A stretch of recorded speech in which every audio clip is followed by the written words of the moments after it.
Quinta edición del Congreso de Directivos Extremanagers. La Escuela de Negocios ITAE ha conseguido reunir en este evento a lo más granado del panorama político, económico y empresarial de Extremadura, y se han reunido para escuchar a tres grandes ponentes, tres grandes pensadores y estudiosos de la economía española, entre ellos Juan Iranzo. Buenas tardes. Buenas tardes, encantado. Director general del Instituto de Estudios Económicos. Él es doctor en Ciencias Económicas por la Universidad Complutense de Madrid y además lleva muchos años ligado a la labor docente, dirigiendo máster con las universidades más prestigiosas. Pues evidentemente es mi vocación fundamental, porque lo más difícil que he hecho a lo largo de mi vida es dar clases de natación a señores mayores a los 16 años.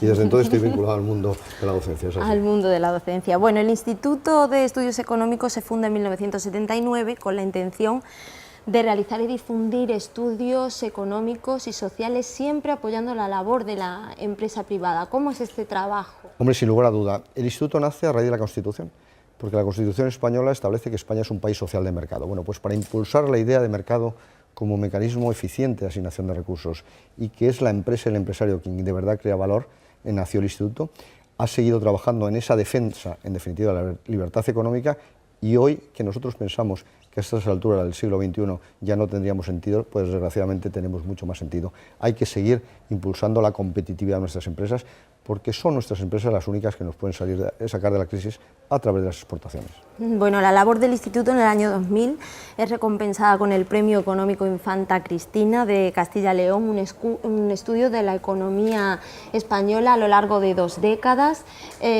Ahora mismo, ¿en qué proyectos está embarcado el Instituto? Bueno, pues evidentemente está en analizar cuáles son las causas profundas de la crisis financiera internacional, que se ha debido a fallos de mercado, del sector público y de la razón, analizar las debilidades de la economía española y sobre todo hacer propuestas de política económica que básicamente están destinadas a aumentar nuestro potencial de crecimiento y a reducir estructuralmente el gasto, y no precisamente a aplicar políticas de impulso de la demanda.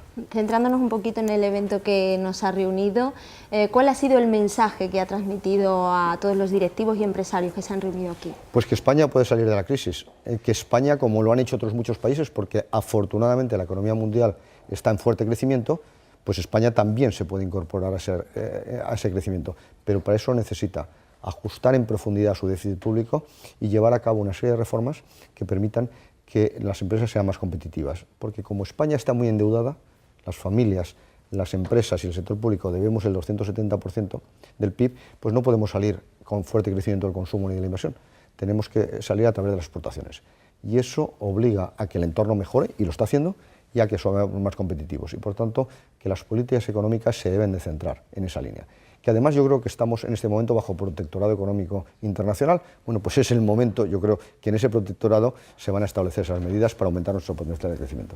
Creo que es inevitable en un foro de economía que se hable de las medidas, de las reformas, esos recortes que ha planteado el Gobierno hace exactamente unos días. ¿Su valoración al respecto? Usted lo ha dicho muy bien, no son reformas, son tijeretazos de una serie de partidas que pasaban por ahí. De tal manera que yo creo que van en la dirección correcta. Ha creado inquietud en los mercados el viernes pasado porque no recortaba lo previsto, los 15.000 millones, no salían las cuentas, y además, sobre todo, eludía acometer 2 paquetes de reformas. Una, para reducir estructuralmente el gasto público, que era reforma de la administración, reforma de la sanidad y reforma de las pensiones, y otro para mejorar el potencial de crecimiento, es decir, reforma laboral, fiscal para las empresas, bajando cotizaciones sociales, infraestructuras productivas, justicia adecuada, etcétera, etcétera. Entiendo entonces que se han quedado cortas estos recortes. Hombre, se han quedado absolutamente cortas, porque tenemos uno de los déficits públicos más altos de Europa. El 11,2% ha sido en el año 2009 y probablemente este año se hubiera acercado al 10%. Por tanto, creo que hay que ahorrar del orden de 50.000 millones en los próximos 2 años, y esto es un pasito porque son 15.000 en 2 años. En cualquier caso, es un paso más amplio que la primera medida que se tomó hace 20 días, que fue ahorrar 16 millones. Y 16. De todas maneras, la sensación es que son medidas muy duras, por lo menos en la opinión pública. ¿Está concienciada la sociedad de que realmente hay que hacer esfuerzos? No, porque el Gobierno nunca ha admitido la crisis económica o la gravedad de la crisis, y ha llevado a que, como no se ha reconocido la enfermedad, esta se ha ido agravando, y ahora estamos en una operación a vida o muerte. De tal manera que, claro, el propio enfermo no era consciente de la gravedad de su enfermedad. Y en este sentido, si hace 2 años se hubiera llevado a cabo una pequeña cirugía extirpando los tumores fundamentales, pues no estaríamos en situación tan grave. Máxime, teniendo en cuenta que el enfermo, en general, no era consciente porque su médico, el gobierno, se lo había negado, que la situación fuera tan grave. Si hace 2 años entonces se hubiera planteado la situación, las medidas no hubieran tenido que ser tan drásticas. Hombre, sin lugar a duda, ni en Grecia ni en España. Y eso es lo que está diciendo el Fondo Monetario Internacional, eso es lo que está diciendo la Comisión Europea. Por eso yo estoy especialmente enfadado, porque esta situación era más que previsible. Yo no soy un genio, ni muchísimo menos, y menos un vidente, pero veníamos anticipando esta situación. Y cuanto más nos retrasemos para tomar todas estas medidas, al final será peor. Será peor, porque aún así se quedan cortas, como estábamos hablando. ¿Qué más hace falta? ¿Qué más hay que hacer? No, pues como decía anteriormente, reducir el valor de 50.000 millones en 2 años, el gasto público, pero llevar a cabo reformas del gasto de verdad.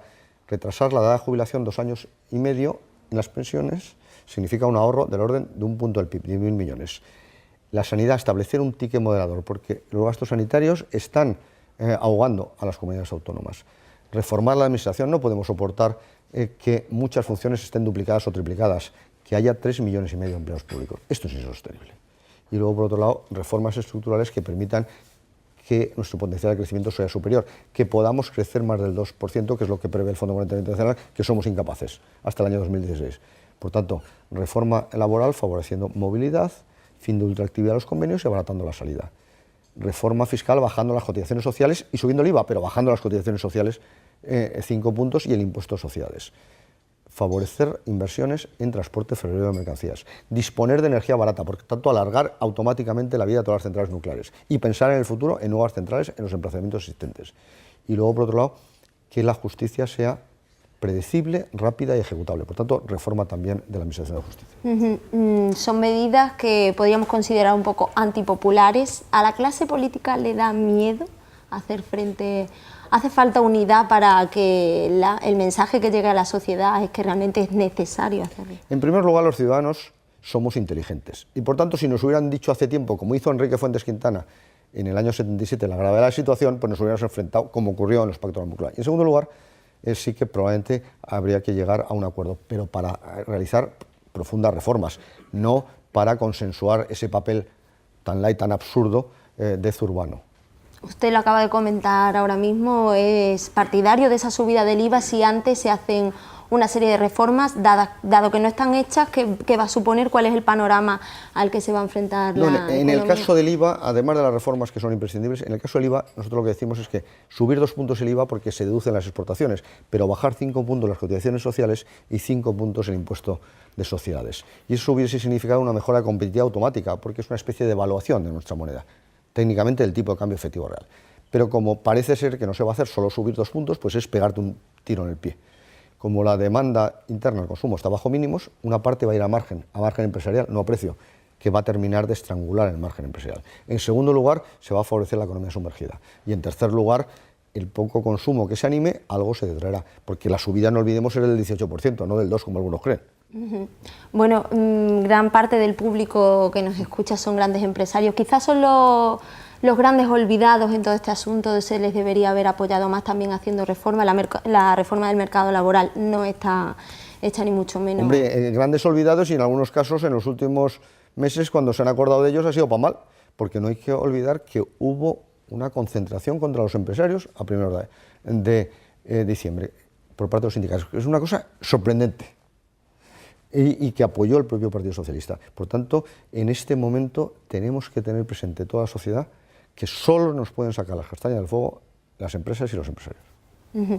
Los emprendedores, ¿cómo les ayudamos? Parece que hay cierto desánimo. Hace unos días también conocíamos el dato que el número de emprendedores ha caído estrepitosamente. Hombre, no me extraña, porque lo que hay que buscar es profesionales, no héroes. Si el entorno es inadecuado, pues a lo mejor son emprendedores en otros lugares del mundo o, sobre todo, que es lo peor, se ve frustrado esa iniciativa. Por tanto, yo sí que creo que lo que hay es que ofrecer un entorno adecuado para que las empresas se muevan adecuadamente. Porque son los empresarios los que saben en qué. Si yo ahora dijera hay que apostar por el sector textil en España, pues pensarían ustedes que estoy loco. Pues tenemos la mejor empresa textil del mundo, Zara, y otras muchísimas alrededor.